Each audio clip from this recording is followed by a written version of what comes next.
Hey guys, welcome to another episode of Bro Talk, in which where we will be continuing our reading with the 48 laws of power.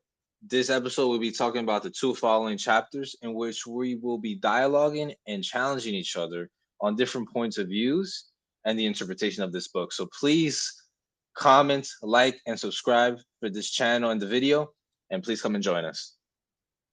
All right. This has officially become my favorite book. Just because This is only the 10th time you said it. I know I say it every single time I start the episode. Just because each law gets uh does it get better and better?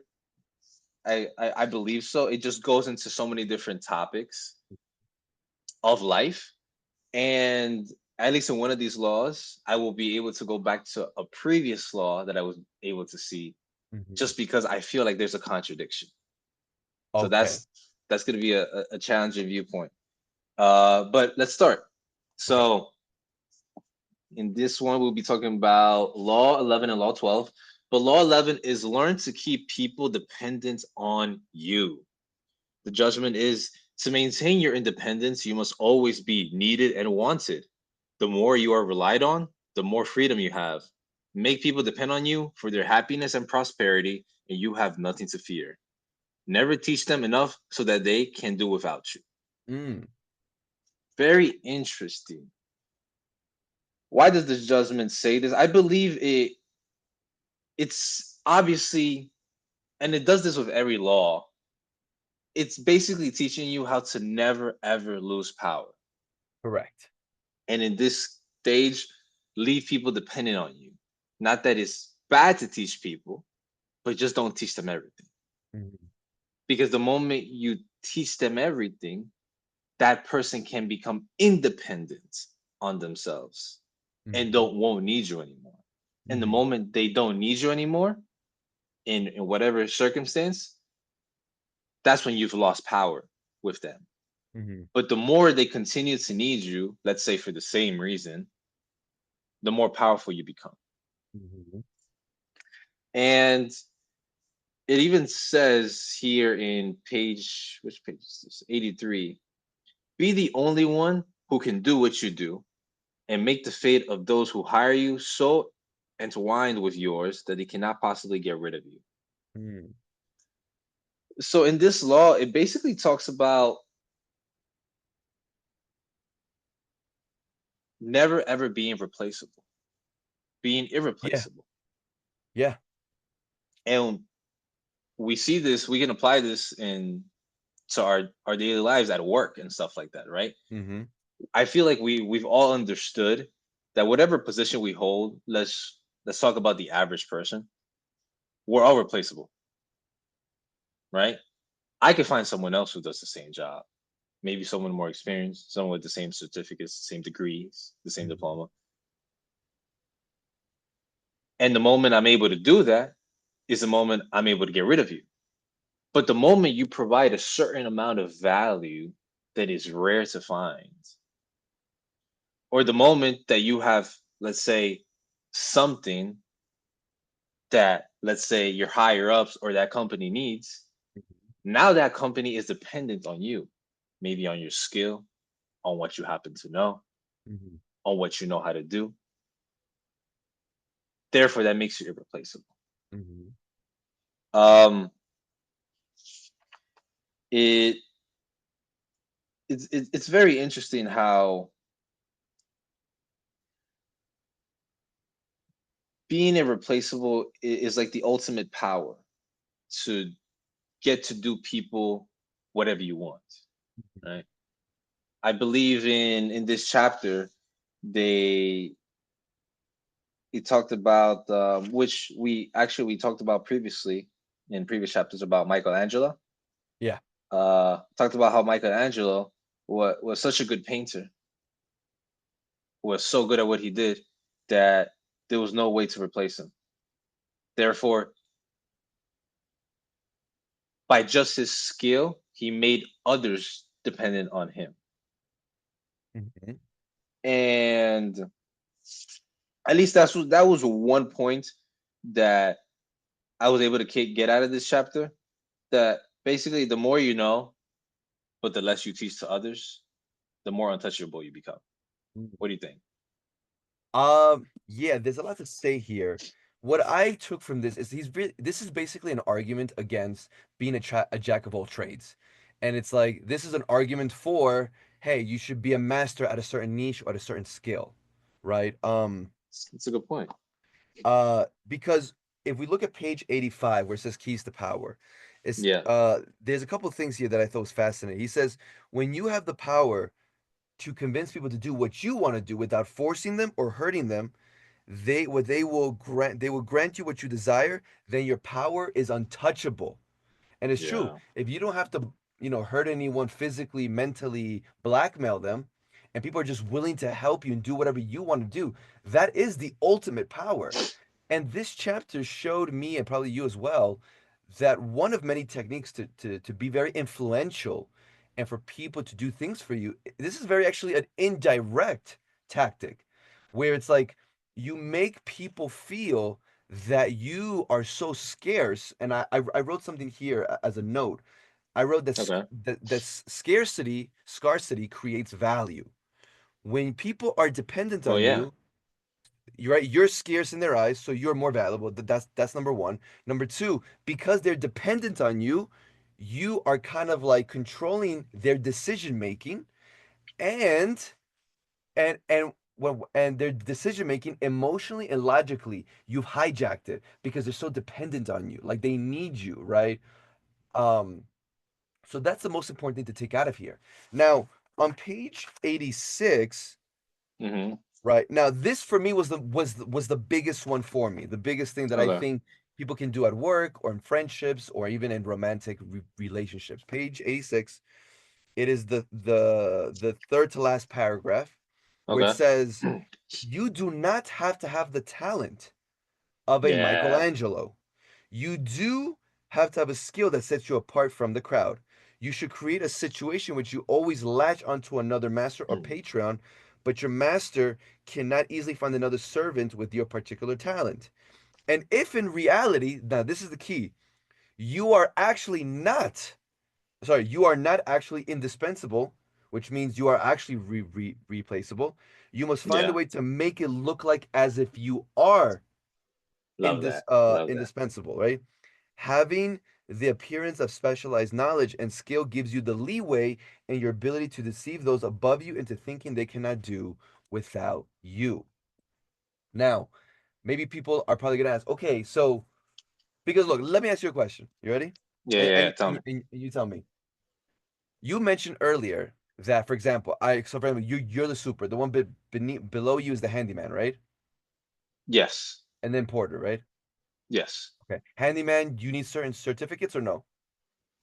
Uh, Depending on age, experience, uh, typically yes. Let's just put it. All right. So let's say Not yes. always though. Not always, but So typically. then, what is it that one handyman can do in your eyes to look different? Let's say you got two 30-year-olds, same age, same experience, Okay. handyman with the same certificates, right? And they probably have the same amount of experience, so they can't give you more experience.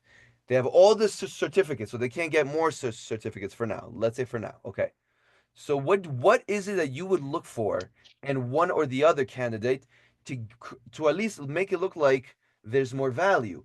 Because in a lot of jobs, there is a limit. There is a limit, and maybe the skill or the job you're doing, there is no more way of looking indispensable and like very unique and like, hey, you can't fire me. So what is so I guess my Right. question is a twofold I had here. a similar question, but reaction to the question So with the. so that part A is in that scenario for you, because you're in that blue collar world, what Mhm. is it that one or the other candidate could do to outshine in your personal eyes? And the part B is, if someone doesn't have a job or skill that's very different, what is it that they can do to at least create the illusion in your eyes? Or like, what do you think? It's a good question. Um, I believe we have engaged in this question before, A little which bit, I think so, yeah. yeah, we've definitely engaged in it, which I believe my answer was sacrifice was one of them. Yes. Um, depending on the situation, how you could really like outshine yourself Hmm. or or show yourself, which would lead to my question, which I can answer myself in a sense. Okay. Um, does going the extra mile Mm. in this situation Yeah. matter? Because both the same age, both of the same certificates. How can you really like set yourself apart from the other person Hmm. if you both ha- have the same credentials? Hmm. Well, then if it comes to the same credentials and the same skill, then I feel like that would fall more into like a personality, work ethic, sacrifice, sacrificial way of how you could show to me that you set yourself apart from the other person Hmm. just because credentials fall in the same play. Hmm. Um, I believe people, if you were one of those handymen, right, you would try to do your best to try to relate to that person. Hmm. Because the more common ground, the more you relate, even if it's outside of work, the more entertained, the more conversation, the more we could go back and forth with topics Mm. rather than a person that I have nothing in common with that's just working to work.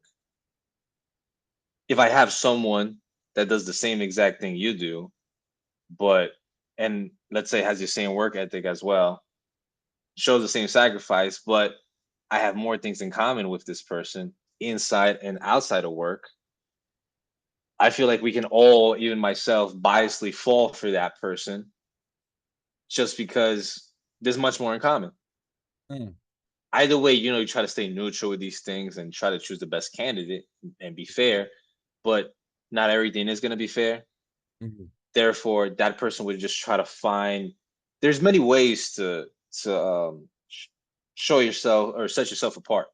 Mhm. Um, obviously, no candidate is going to be exactly the same. I know we're giving this as an example, Yeah. but there's going to be one thing that one person does more than the other, or better, Mhm. or maybe has a certain skill sets, right?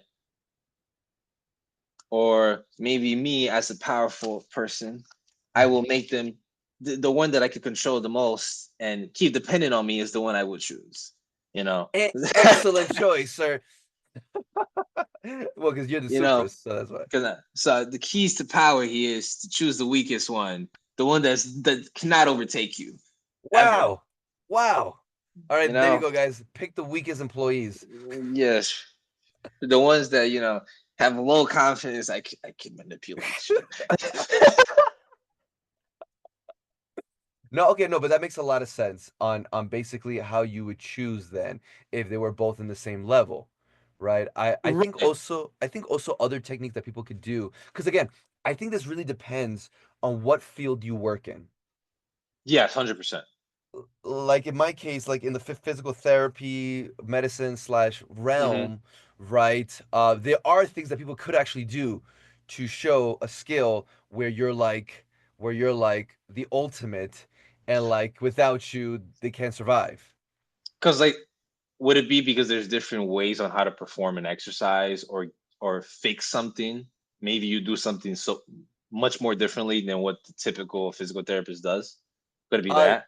that's definitely one way of doing it, and that's what I do a lot here in Colorado. Okay. I mean, so I think I do a mix of things. So I'll talk about my own Yeah, personal yeah, yeah, experience, yeah, yeah, and yeah. obviously I do this because and again, I want to retain as much clientele as possible. I want Of people to course. always come back to me. I want people to see me as the best or one of the best. So for example, I'll do a mix of of things. So for example, I always mention that I went to one of the top PT schools in the country, which is true actually, which is true. And you saw how much I suffered through PT school, so you know. I did. So you know that. And I did go to one of the best PT schools because they believe that pressure makes diamonds. So if you hear something like that, they're like, damn, these people they don't care about failing, right? About That failing is people. that is an appeal to authority fallacy. But Why? because you're Or like using the school's name? the school, yeah. Well, yeah, because they are an authority. They're higher I'm than, not than saying, me. I'm not saying it won't work, but it's it works. But I'm just saying, you're using an authoritative institution in the Uh, country to make you go higher. Which, listen, I'm not saying you suck, Sir, right? You're I pretty worked good. hard for. No, I'm just kidding. Yeah, so I always say that in the convo. Then Yeah. what I'll also do is I will always also as well say, especially if the person already went to PT, Mm-hmm. I can almost, not always, but almost always guess what they already did.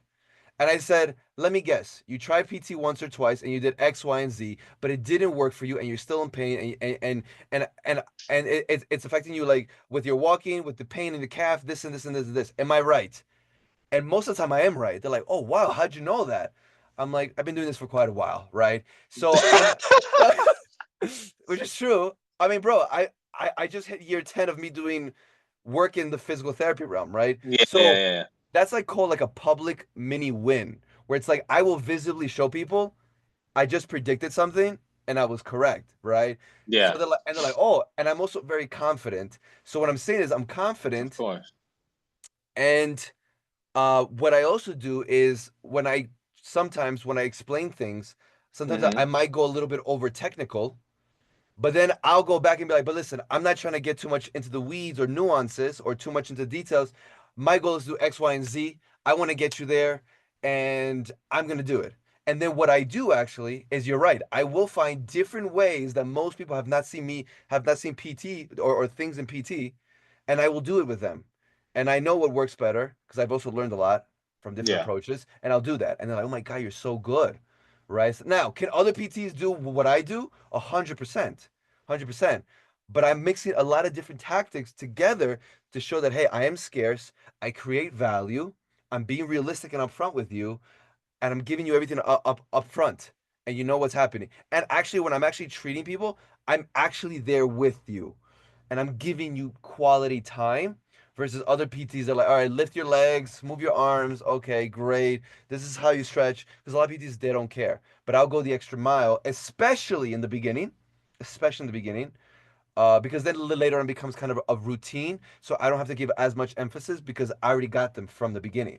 So you see, and again, this is not just PT. This is with doctors, with nurses, OT, speech, and like with other careers as well. So I try to create that value and show that hey, you are dependent on me, and I'm gonna get you better, and because I'm that damn good.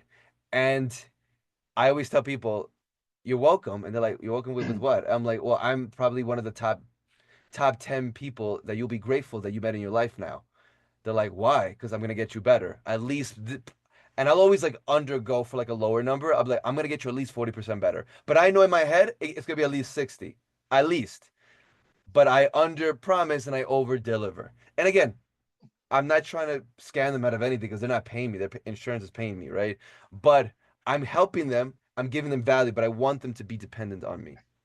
It's a psychological tactic you No, use. no, sir. No, it's not. No, no, sir. You're wrong. But it's for good use, It's not for for good bad use. use. Correct, sir. Correct. Which would make me ask you a question. Go. So we understand scarcity is value, right? Yes. It's like supply and demand, right? When something is Yep. very scarce or scarce is the word, whatever. One of those. Um, I don't know. Uh-huh. you know, it goes up in value. During Correct. COVID, masks, hand sanitizer, anything like that became very scarce. Therefore, the price of that went higher, Correct. right? Yes. Because it's not something we could find. It's rare. That could be applied to work. I have a skill that not a lot of people have. I've been able to do this. I've been able to achieve that, right? Mm-hmm. Not a lot of people have gone into this level. And I'm using my experience or my skill as something that holds value. Therefore, you become dependent on what I know, right? Not Okay. just my time, right? What I Mm-hmm. know. That being said, do you think, and this is more like an ethical, unethical question. Okay. Some people, and I'm not saying you do this because this could apply to PT, this could apply to the pharmaceutical side of things. Like we could get deep into this. We're not, but Mhm. do you think the the healthcare side of things could sometimes not provide the best answers or medicine for things to keep people dependent on them? Because remember, even with you, if you're able to heal somebody, because I've gone to PT, right? I've gone to PT, and once they heal me, I'm not going back. It's So, done. That's true. Yeah. right, it's done. So, in a sense, that person loses money, right? In a sense, from me, Hmm. either through me paying them directly or through Medicare or any type of Insurance. insurance that I might have. Do you think the pharmaceutical, do you think the doctors or whoever could sometimes do things, and this is obviously an ethical question, but purposefully to keep people dependent on always coming back? And Yeah. that's and the reason I'm saying that is because it applies to this chapter, right? Continue to Hmm. keep people dependent on you. Therefore, you hold power, Hmm. right? Therefore, in applying it to the real world, it makes me Yeah. money. Okay. And the more you come to me, the more money I'm going to make. Yes. Therefore, I don't ever want you to stop coming. Pause. Correct. Um, do you think these big healthcare institutions, maybe even individuals, depending on their work field, can do this to keep people dependent on them? Yes, definitely. Again, I wouldn't say it's all of healthcare, obviously, but from a lot of stories I've heard, right, different videos I've watched on this topic, there's definitely a side, yes, in healthcare, let's say, where the institutions will make sure that you're hooked on them for life so they don't lose money. Now, when it comes to PT, as you mentioned, once you're better, you're gone, right? Yeah. Unless you just want to get Th- stronger, which is different, right? So then you go into personal training. But usually, yes, once the insurance cuts you off, that's it. You're not making money from that person. Um, and I would say there are a lot of doctors who I'm trying to find a way to phrase this. They're going to the American healthcare system again. And I'm not speaking about every company or about everyone's right, but from what I know so far, there are companies and medicines and stuff like that that yes, those medicines or those people they're going to help you. They're going to help you 100%. They're going to help you. Yes, but the help they give you is the type of help where you're right. They stay dependent on you forever or for many years. Right. or And that even if it's like a short phase, but well, extended. Well, it depends on the short phase. Because if you tell me, listen, you got to take this medicine for a year, and a year's a year, but after that you'll never use it, then was it ethical, unethical? I'm not sure. But like for example, I'll give you a great example: eczema. Okay, so I have eczema, right? I've had it since what? Because you're born with that supposedly, right? And supposedly you can get rid of it.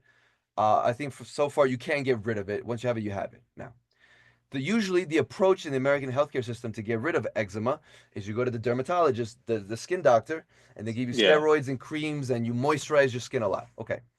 Now, I'm not saying that sometimes eczema is truly a skin condition and the steroids and the creams help.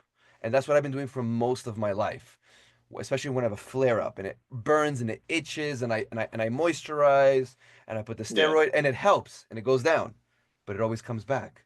And I've been doing this for many years. But now this year, I decided to take a different approach. So what did I do? I went to other doctors, like more naturopathic doctors. And what did the doctors do? They went and they did a test on me, a blood test, a stool test, and they saw and I found out things about my body I did not know.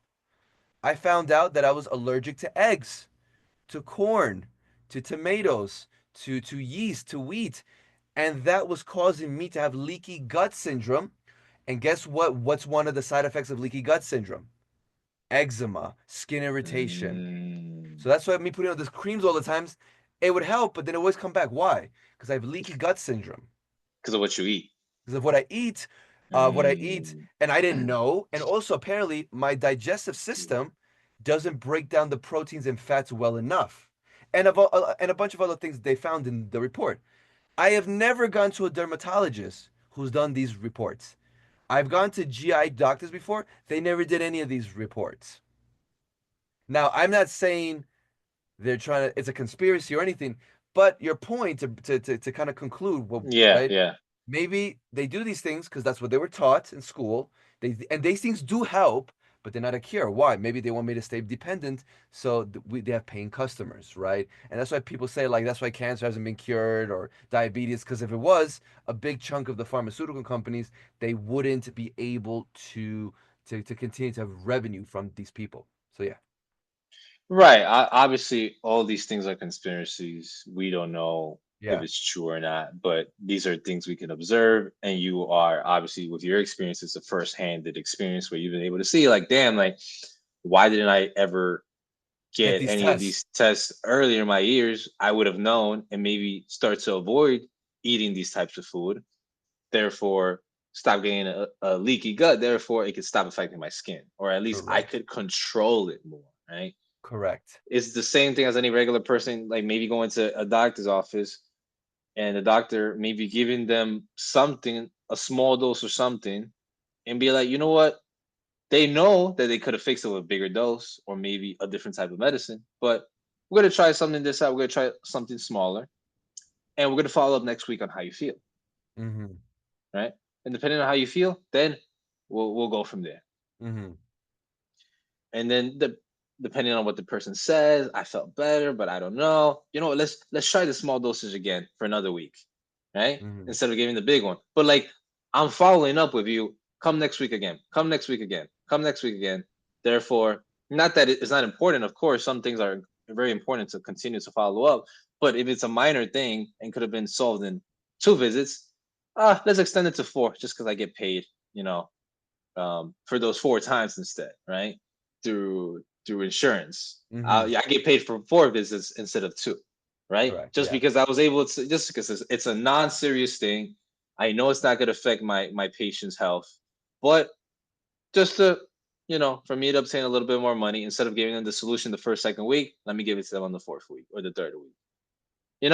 I'm just, Yeah. these are things I'm imagining that can happen just for money purpose, Yes. which, and it obviously more an extensive purpose, or more in detail, more uh worse, scenario, it would continue to have those people dependent on those institutions.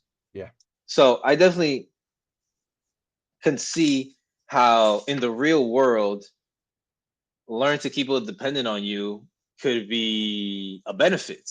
And Obviously, we're powerful. not, and powerful, because we're not here. We're not discussing the ethical or unethical part of things. That that could be an argument, but it's more how I remain in power, and maybe out in the real world, I could also benefit this through this monetarily, more money in my pocket. Therefore, have people continue coming to me. And interestingly enough, also I read this. Where did I read this? Oh, I wanted to ask you about something that the chapter did talk about. There you go. It Where? was it. It's law 11, page 87, Okay, got it. last paragraph. I really want to Mm. know what you think, and then I'll definitely give you my side of things as well. Okay, go. One last warning: do not imagine that your master's dependence on you will make him love you. In fact, they may resent and fear you. Okay, that said, but as Machiavelli, Machiavelli. sorry, English is my first language, said, it is better to be feared than loved. Mm-hmm. Fear you can control. Love, never. Mm. Depending on an emotion that's subtle and changeable as love or friendship will only make you insecure. Better to have others depend on you out of fear of the consequences of losing you then out of love of your company, Mm. is it better to be feared or loved? I would Jay Sanchez, or no, sorry, Dr. Sanchez. Well, Jesus would say no, but What no, do you but think? okay. Because we've Uh-huh. seen this quote or these cliche moments of being feared or loved in movies, right? I Yes. prefer to be feared than loved, or whatever. Yeah. What is the truth? I think it depends on I think it depends on the context and the circumstances that you're in. So yeah, if you're trying to be powerful in politics or like as a CEO, right, and you want to be in charge of a lot of things, this is going to be true. Yeah, because fear is a much stronger emotion, much stronger. You Than can, love? of course, 100%. Like if you blackmail someone, you say, I'm gonna kill you or your family, I'm gonna torture you. Or like if you lose me, you're gonna lose money, you're gonna lose your position. It's like I have so much to lose, I'll do Yeah, whatever to keep you versus now now there are people that when they say that they love you, they will love you forever no matter what, unless you do like the worst thing.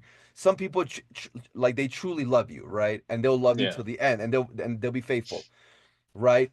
But he's right. Love can be a very like iffy emotion because maybe your definition of love is different from someone else's. And when you say that you love someone, maybe the percentage of for you to say love is much lower than someone else's, right? And then let's say they do one thing that you don't like a lot, but they didn't say sorry, and then you're like, screw them. I don't love them anymore, or I thought I did, but something, they got me mad and they didn't say sorry, so forget them. I'm gonna leave them, but they said they loved you, right? So, but again, saying love is very subjective. That's number one. It could change. It could be very iffy, but yeah. fear is a Remains. it remains because you're scared and you'll do anything to not be in harm, physical or mentally. So you'll do whatever it takes. And a great example of that was the story. I'm not gonna go through the whole story because it's kind of long, but the Yeah, example of Bismarck from page 83 and yeah. 84 And we've where spoken about him before too. Yeah, we've spoken about before, where we see where where Frederick, um, what was the guy's name? Frederick William the Fourth died, and and the Bismarck. brother of it took. So his brother took over. His brother hated Bismarck. He hated Yeah, him, but Bismarck kept saying, "Listen, I'm gonna leave. I'll leave you." And he kept it, even though it says he had apathy. He hated him, but he kept him though because he had so much more to lose. So I think if you fall under those circumstances, it is much better to be feared than loved. But I think for most people, this is not really going to work out for them, right? It's better to be loved, to be respected, or maybe you want to be in the middle ground. Maybe it's better for you to be respected, right, than love or fear. But I think this applies to very special circumstances. So yeah, yeah. Because the fear can come with the respect. of course. So can the love come with the respect. But can you mix all three? And I mix I all think it. three. I don't I know. think That it's that's possible. a great question. I think it's possible. It's like it's like growing up. You have, they say, a healthy fear with your father, Mhm. right? Because you're potentially scared that, listen, if I do something wrong, I'm sorry. Give me 1 second. uh,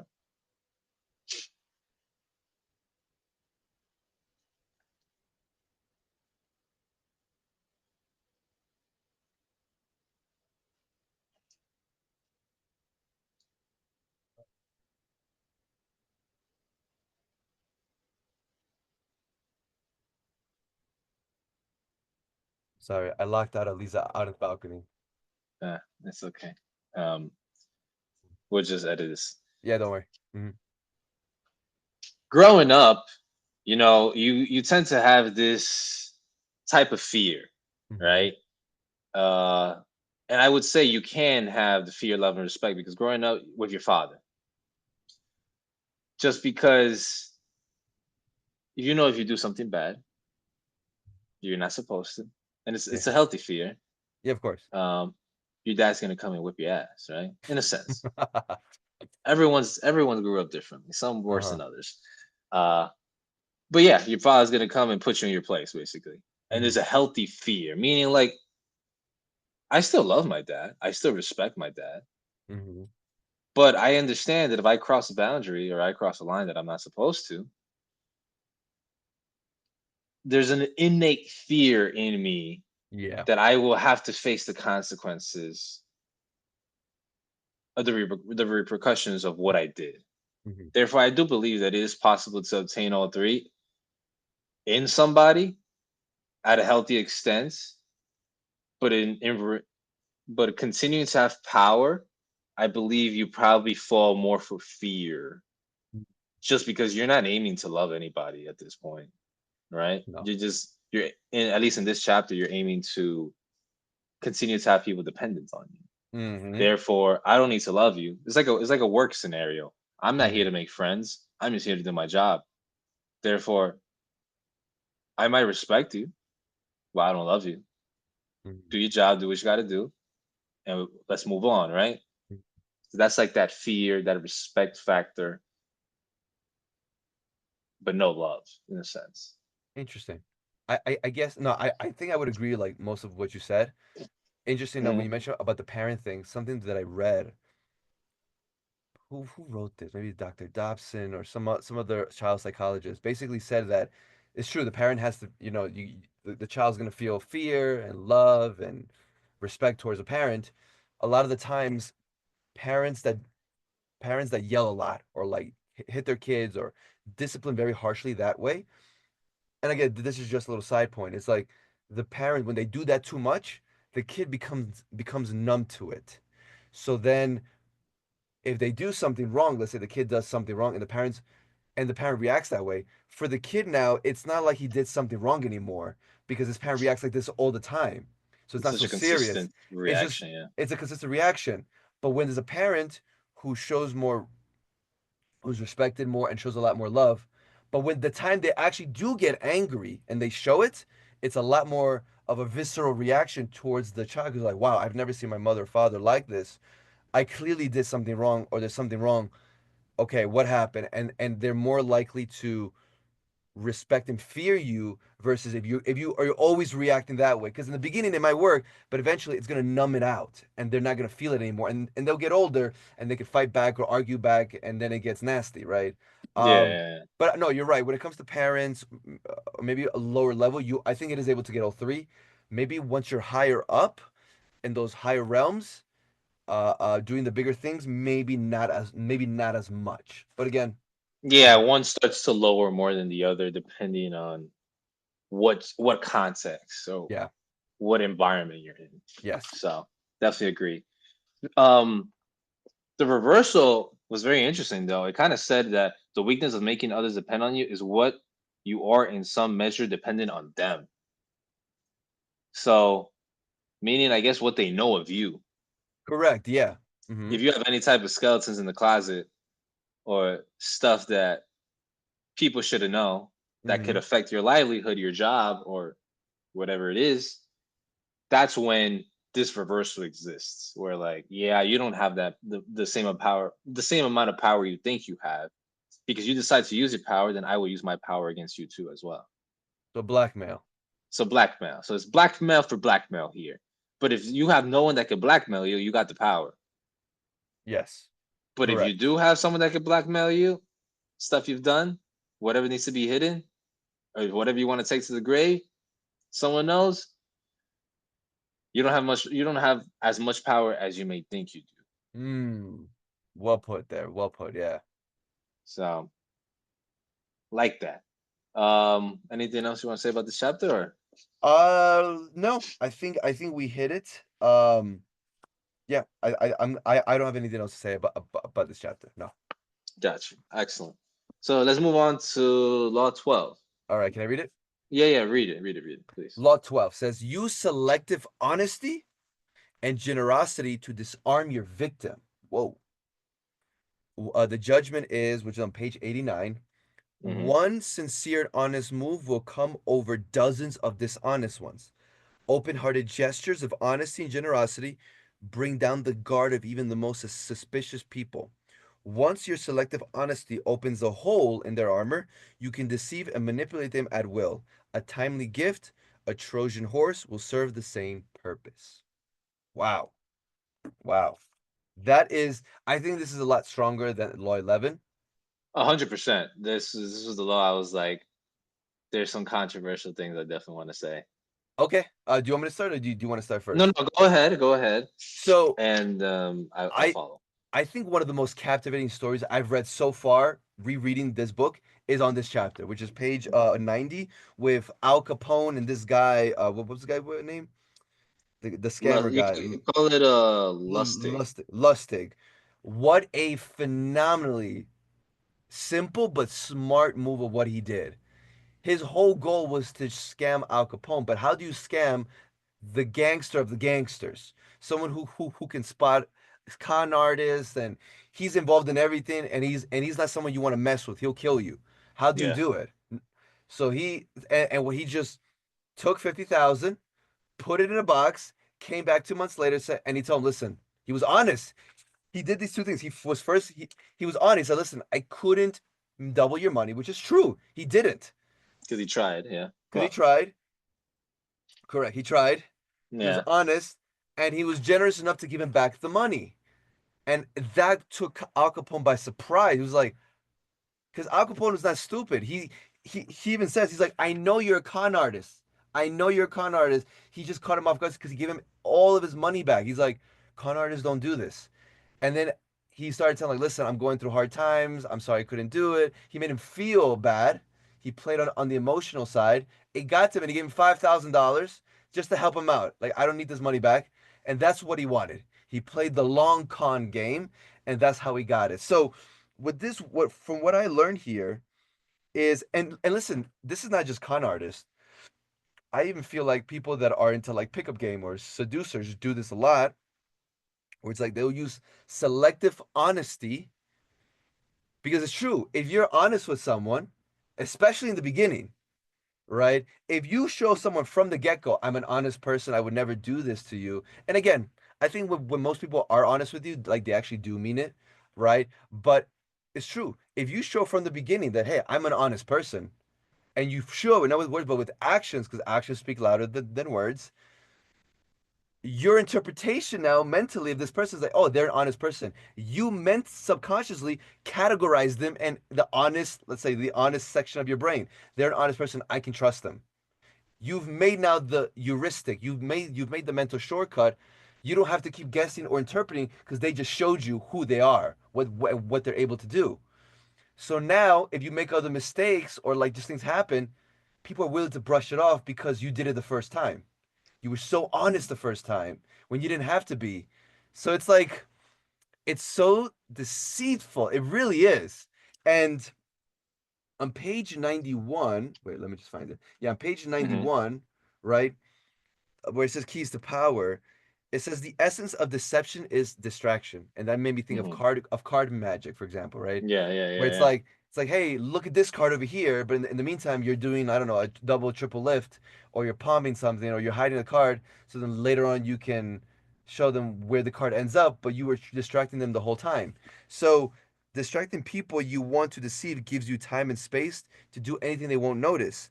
An act of kindness, generosity, or honesty is often the most powerful form of distraction because it disarms people's suspicions of you, right?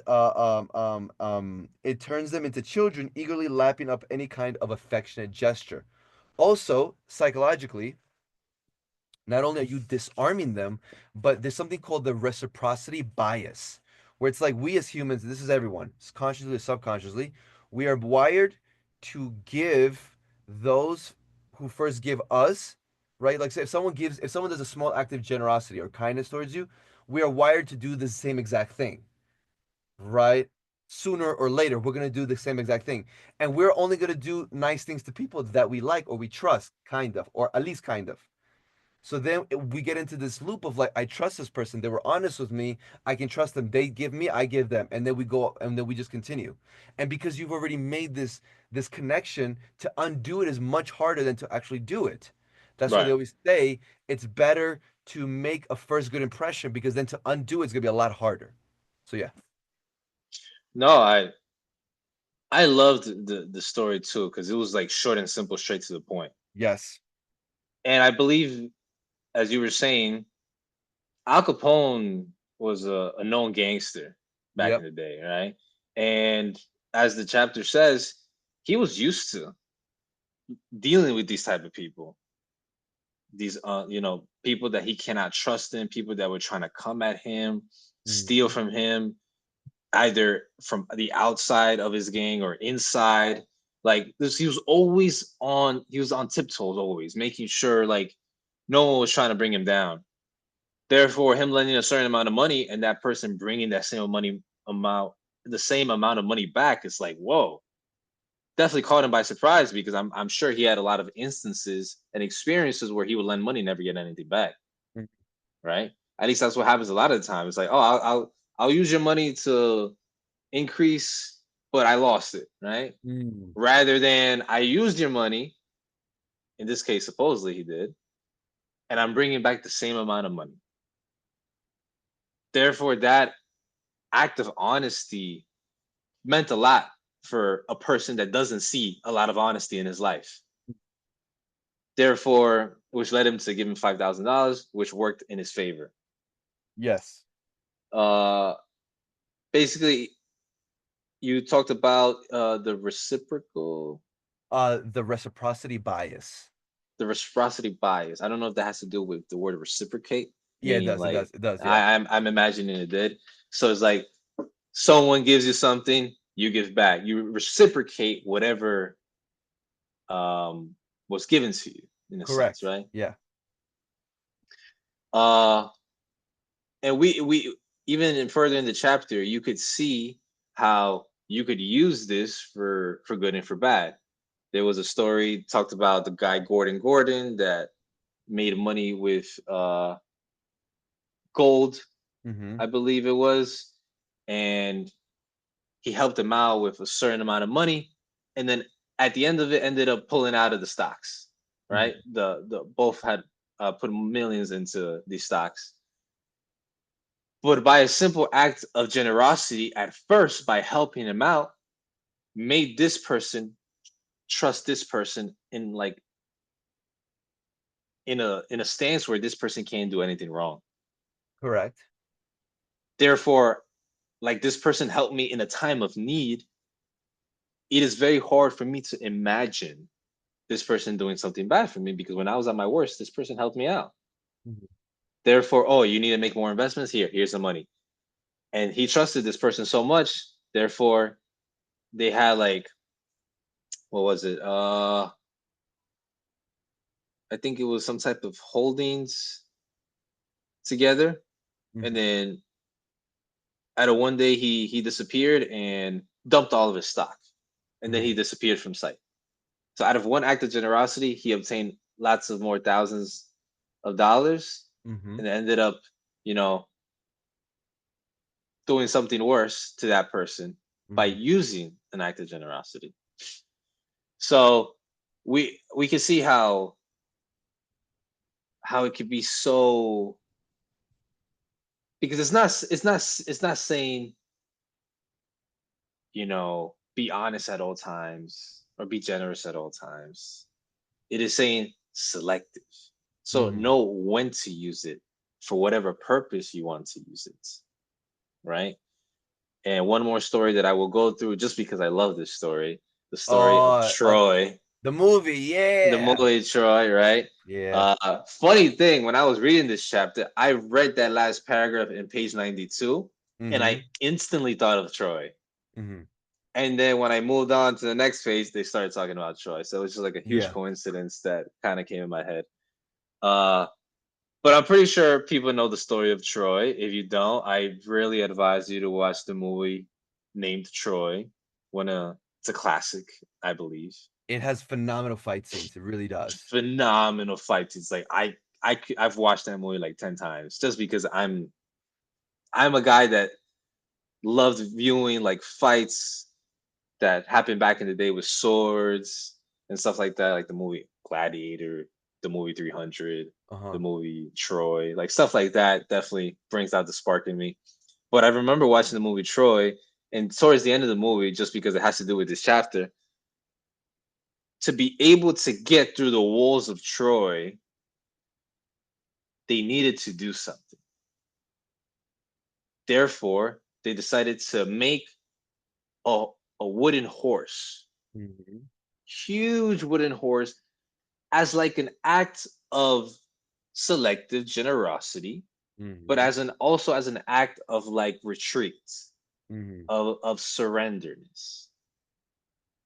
And the city ended up taking it, which Yeah, was the worst mistake they could have done, just because they decided to hide inside that wooden horse, which once was brought into the city, it was they took over. over. Yeah, They they took took over. over. I remember the movie at night. They ended up coming out of the horse, and just when everyone was tired, they didn't expect any, type of conflict or war, because they thought the people had left. I believe the Greeks had left. They were already inside your city. Mm. So as you can see, sometimes accepting acts of generosity could backfire. That's the reality of the world, whether, as you can see, through war or through relationships within people. Not saying that, the friends you might have and their acts of generosity or honesty are bad. They could be truth, but there's always a dark side to everything. And we can see how selective honesty has the dark side, which made me question, which is the controversial side I have about this chapter. Okay. If we go back to law number 3, conceal your intentions. Okay. And I will tell you where it is at. Okay. Most people.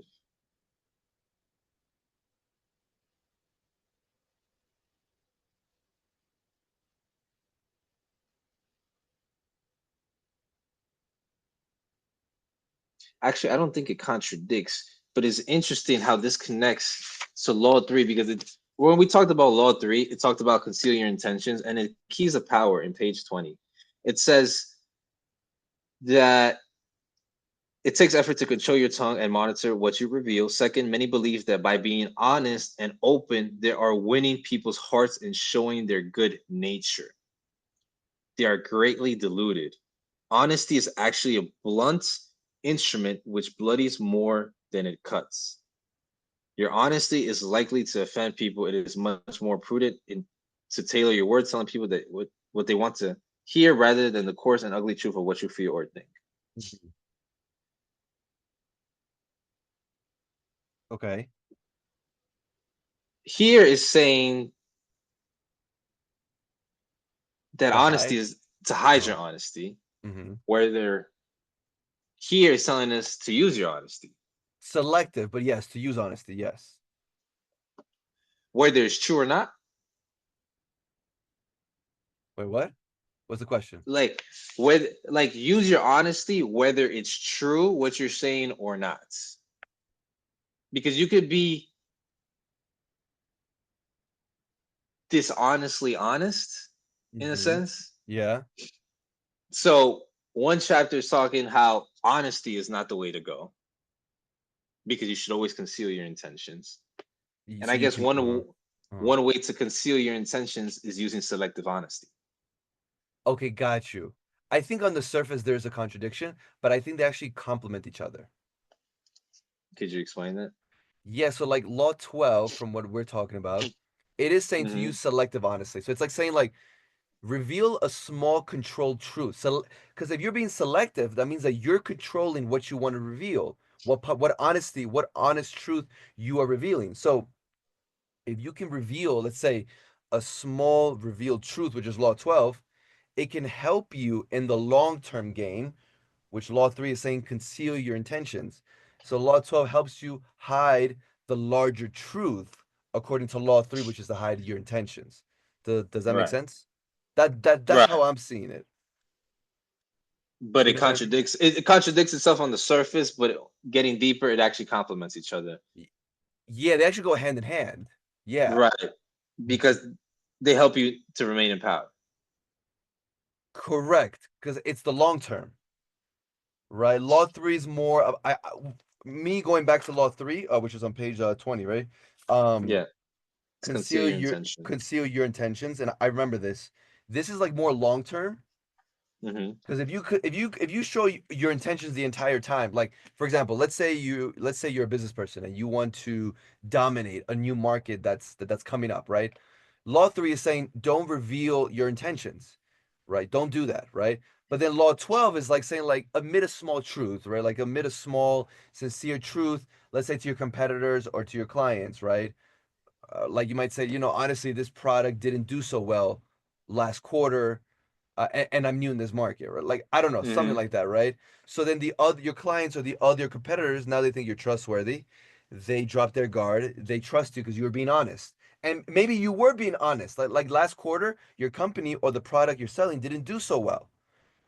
That's selective honesty, but they don't know that you're trying to overtake the whole market and that business. You just told them I didn't do so well last quarter. So you show a little honesty. Everyone drops their guard, like, okay, he's not so bad. But then later on, you hide your intentions, and then you take over the new market. So you see what's happening. I definitely see it. It reminds me of the story I just talked about, where about the Gordon story, Uh huh.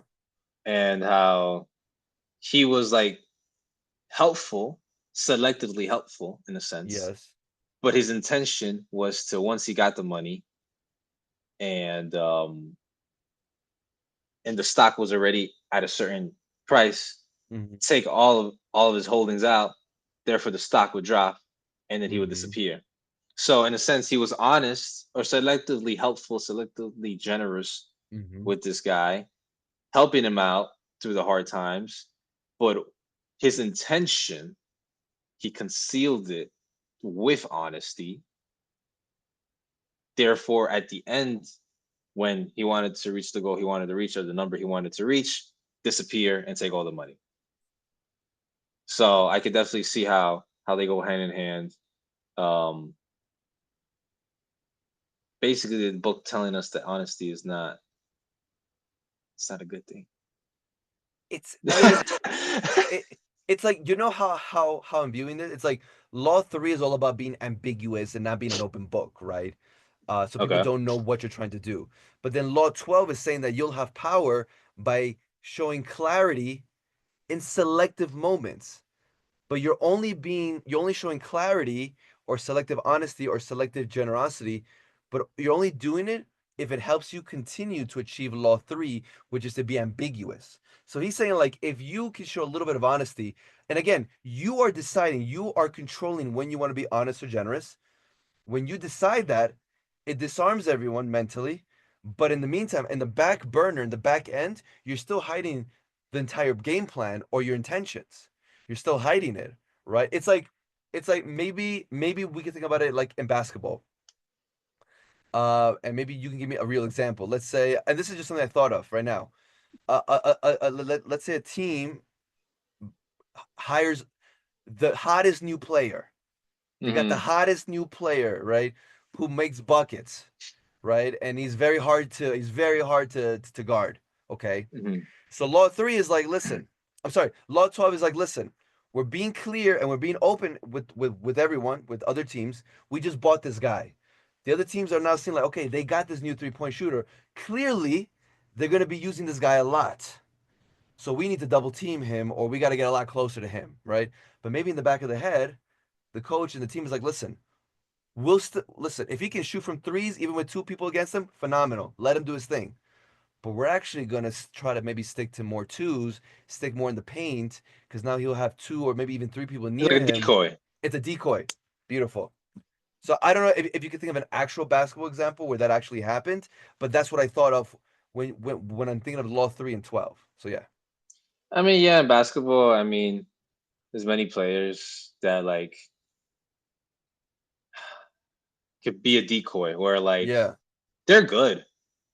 and if you let them do the thing, they're I think it comes down to game plan though.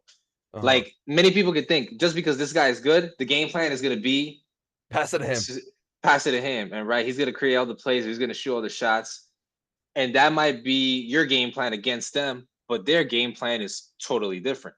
Mm-hmm. Whether what you're gonna present, Mm-hmm. therefore, serve as a decoy. Mm. I think the only reason I kind of caught the So contradiction mm-hmm. with this law and the other one is because in page 92, in the last paragraph, or the second to last paragraph, it says honesty is one of the best ways to disarm the worry, but it's not the only one.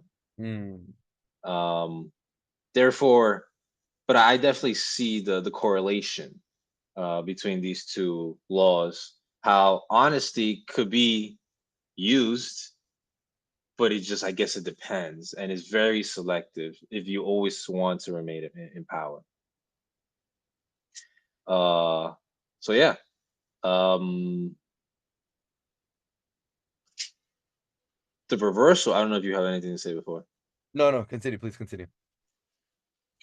The reversal of it is very similar to the previous laws, Mm-hmm. where it says when you have a history of deceit behind you, no amount of honesty, generosity, or kindness will fool people, right? Mm-hmm. So it's very similar to Law 11. Law 11 is if you have someone who could blackmail you, right? Mm-hmm. Then you can't remain in power having someone dependent on you because they're able to take out something on you that you have, whether you're able to take out something on them, right? It's more like I want people to depend on me, but if someone knows something about me, then I can't have someone depend on me so much, right? That power slightly diminishes. Where here it's kind of the same thing, where if you are already a person that are known to be dishonest and have a history of it, then if that comes through honesty, through generosity, through kindness, there's no one you could fool. You know, you can act as all honest as you want, but if the whole company, the whole family, the whole friendship knows that you run a certain way, people are just gonna start to become very suspicious about, hmm, all of a sudden you've decided to change and you're acting different. This is a bit weird. This is not who you are. I know who you are, or I've known who you've shown to be. Therefore, this whole change has, like, it's not normal or it's not consistent. This selective generosity is just not going to work for you, right? Um, and towards the end of this reversal paragraph, it says, um, nothing in the realm of power is set in stone. Overt deceptiveness will sometimes cover your tracks, even making you admired for the honesty of your dishonesty. So, what do you think of that? Because, Of the last paragraph. yeah, So, well, first of all, the first sentence, it's true. When it comes to the world of power, just because you want to become powerful, right? And yes, you're learning all these tactics and everything, which do work. Nothing is set in stone. Anything can happen, right? It's like the show Game of Thrones or like House of Cards. If anyone were to watch those shows, the game of power, up and down, and this person uses this tactic, you're honest, dishonest, you want this, you want that, and it's like that. It that's the game, right? That you're gonna have to play.